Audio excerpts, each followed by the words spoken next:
Tudingan Habib Rizik terhadap Presiden Republik Indonesia Bapak Joko Widodo sebagai seorang pembohong dan tukang penyebar hoaks, ternyata itu kemudian mengarah ke dirinya sendiri.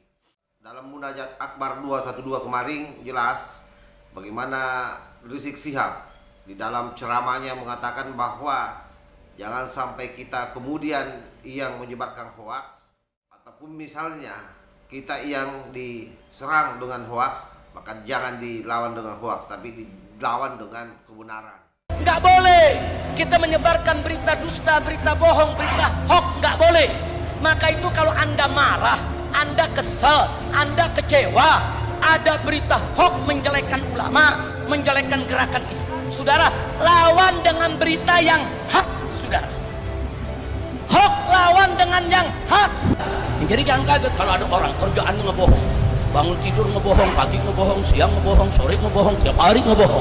Udah gitu jabatannya tinggi, bohong melulu, nggak apa-apa. Kasih gelar si raja bohong, nggak apa-apa, saudara, nggak apa-apa. Dalam agama boleh. Kenapa? Karena dinasehatin udah nggak bisa, diingetin udah nggak bisa, dikasih berbagai macam nasihat udah nggak bisa, tetap bohong, saudara, terus menerus bohong. Apa yang disampaikan Habib Rizik itu tentu hal yang sangat bagus, tetapi lagi-lagi itu semua hanyalah kata-kata manis di depan pendukungnya, di depan para jamaahnya. Karena faktanya mereka-mereka inilah semua yang menyebarkan hoaks selama ini. Kali ini satu persatu akan kita bongkar semua bagaimana fakta-fakta bahwa mereka adalah penyebar hoaks yang terbesar di negeri ini. Yang waras tidak boleh mengalah terhadap mereka para pencoleng-pencoleng agama yang menjadikan agama sebagai alat politik.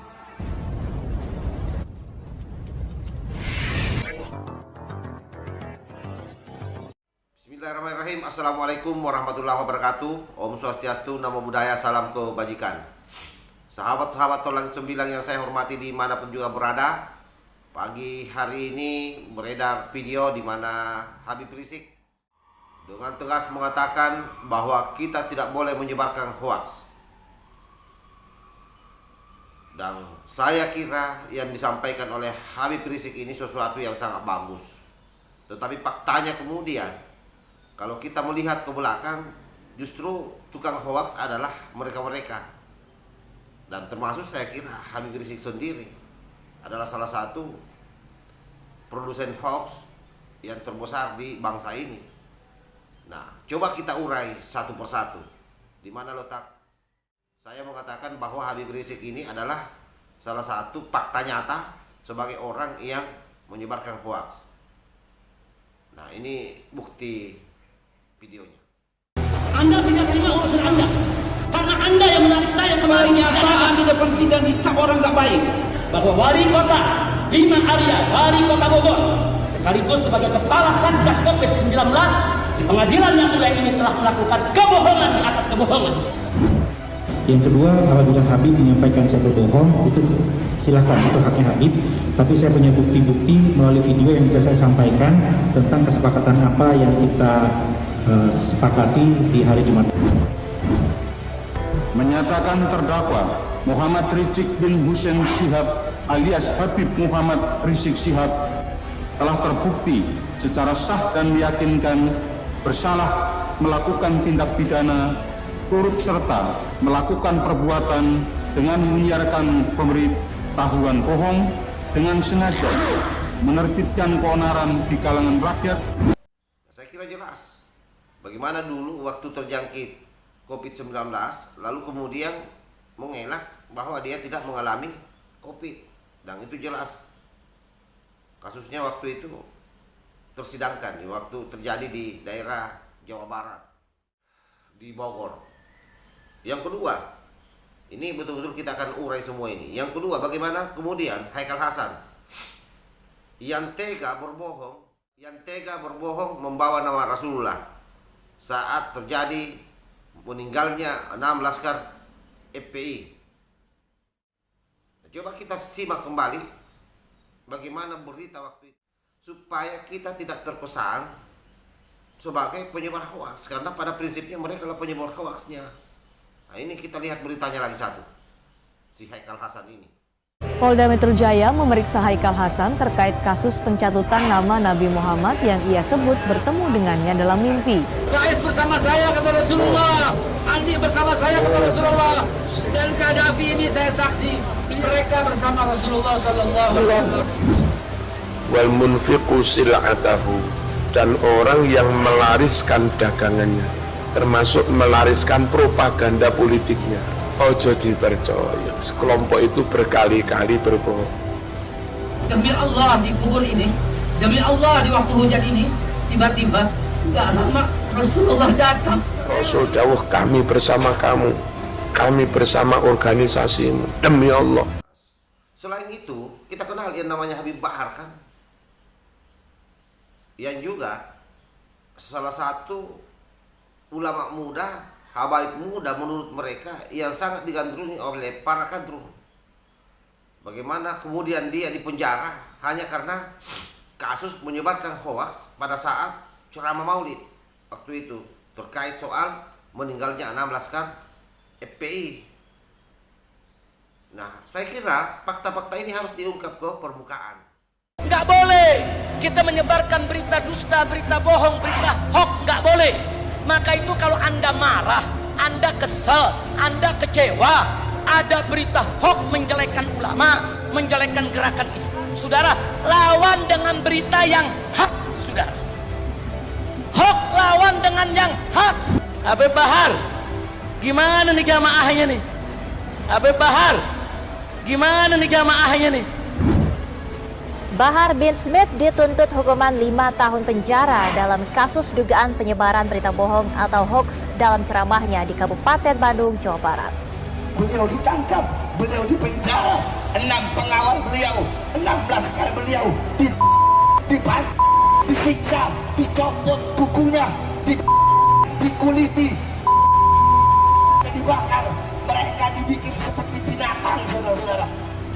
Dalam sidang yang digelar di Pengadilan Negeri Bandung tersebut, Jaksa Suharja menyampaikan Bahar bin Smith terbukti menyebarkan hoax saat ceramah Maulid Nabi Muhammad di Desa Nanjung, Kabupaten Bandung pada akhir 2021 lalu. Kegaduhan di ruang sidang sempat terjadi selepas JPU membacakan tuntutan, hingga Ketua Majelis Hakim Dodong Iman Rusdani marah untuk mengingatkan pengunjung sidang menghargai persidangan. Fakta terakhir yang saya mau sampaikan pada sahabat-sahabat semua adalah bagaimana ketika Habib Rizik berseteru dengan Yusril Iza Mahendra dan Yusril Iza Mahendra membongkar seluruh kebohongan Habib Rizik. Nah, kita punya dokumentasinya pada saat itu. Nah, ini saya putarkan lagi nih, biar semua mata menatap, semua telinga mendengar, dan kita sama-sama memberikan keyakinan bahwa sesungguhnya mereka lah sebenarnya ada produk hoax yang terbesar di negeri ini. Perseteruan antara Ketua Umum Partai Bulan Bintang Yusril Iza Mahendra dan Imam Besar FPI Rizik Syihab memanas. Yusril pun baru-baru ini mengunggah bukti percakapannya bersama Rizik Syihab. Terdapat 7 screenshot yang salah satunya menunjukkan Rizik Syihab mengatakan Prabowo lemah tentang Islam. Yusril menegaskan bukti percakapan tersebut menunjukkan Rizik Syihab telah berbohong. Bahkan Yusril menjuluki Rizik Syihab sebagai raja bohong. Komunikasi bilang sama saya, sengaja kita harus pasang ulama. Prabowo itu Islamnya nggak jelas. Prabowo itu Islamnya nggak jelas. Yusril mengatakan yang sebenar-benarnya. Dengan demikian, maka clear bahwa yang melakukan kebohongan bukan Prof. Yusril. Oke, saya kira konkret ya. Ini baru beberapa saya buka. Tetapi saya kira ini cukup mewakili karena semua ini dilakukan oleh mereka termasuk Habib Rizik sendiri dan 2 pentolannya. Jadi jangan terbalik-balik. Jangan terbalik-balik ya. Oleh karena itu sekali lagi saya sampaikan dan saya tegaskan, masyarakat ini mesti cerdas menilai. Habib Rizik ini seenak bedulnya menuduh orang lain sebagai penyebar hoax. Termasuk saya kira Pak Jokowi juga dia tuduh-tuduh sebagai pembohong. Dan kita punya dokumentasinya semua. Tuduhan-tuduhan mereka itu. ternyata dia sendiri yang menjadi produsen hoaxnya. Oleh karena itu jangan main-main, karena seluruh proses terdokumentasi dengan baik. Tidak ada satu pun yang lepas. Jadi sebaiknya Anda bicara fakta-fakta saja, yang real saja.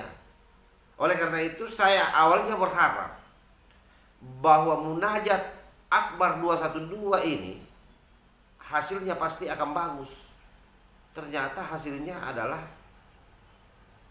pembalikan fakta yang menurut saya ini adalah hoax baru lagi. Karena menuding orang lain yang menyebar hoax, sementara disitunya yang hoax. Saya kira itu yang saya sampaikan. Mudah-mudahan ini manfaat buat kita semua. Lalu muafiq ila aqwamit thariq. Wassalamualaikum warahmatullahi wabarakatuh. NKRI harga mati. Salam Nusantara.